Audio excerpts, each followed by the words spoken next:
मैं पूछना चाहता हूं, मैं इस समय एक चलन देख रहा हूं, तमाम मौलवी और मौलाना इस समय एक बयान दे रहे हैं, कह रहे हैं गाय को राष्ट्रीय पशु घोषित करो। अबे हमने कहा कि गौ हमारी माता है, जन्म जन्मांतर का नाता है।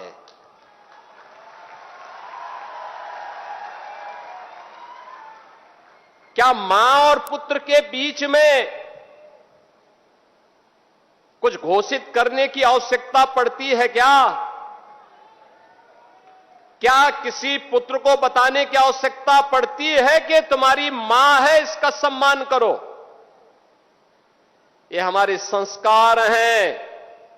हमने अपनी मां के बारे में जो सम्मान का भाव रखते हैं वह भी, और हमने गाय को माता माना है, तो गाय तो हमारे लिए माता है, वो पशु नहीं। पशु तुम्हारी बुद्धि है जो तुम हमारी गौ माता को पशु बोलते हो।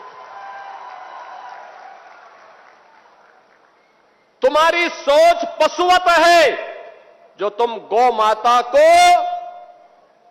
पशु बोल रहे हो, और तुम्हारा ये दोगलापन है कि जो एक और गौकसी को प्रश्रय देते हो। मैं देख रहा था बकरीद में तमाम उनके चेले चपाटे अपने सोशल मीडिया हैंडल पर बकर ईद पर गौ माता का चित्र दिखा करके कह रहे थे कि बकर ईद की बधाई दे रहे थे। लेकिन मैं उनको बोलना चाहता हूं, यूपी में गौ हत्या का मतलब जान रहे हो ना क्या होगा?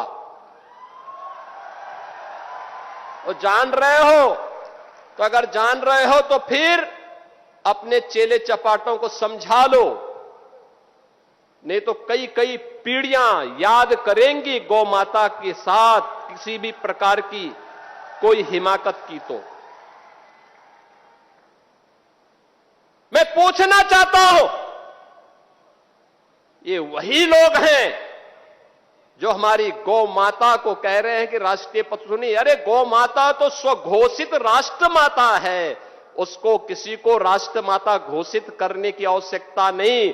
वैसे ही जैसे हमारी माता के बारे में किसी को परिचय देने की आवश्यकता नहीं पड़ती, जैसे गंगा माता के बारे में किसी को परिचय देने की आवश्यकता नहीं।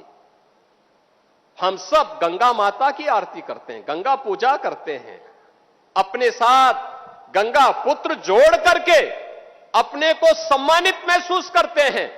हमारे तीर्थ मां गंगा के तट पर हैं, हमारे सारे संस्कार मां गंगा के तट पर संपन्न होते हैं। क्या कोई हमें बताएगा कि गंगा हमारी माता है? ये स्वतः स्फूर्त घोषित है, किसी आक्रांता कोई बताने की आवश्यकता नहीं। ये हमारे संस्कार हैं। हमने गौ को माता माना है, हमने गंगा को माता माना है,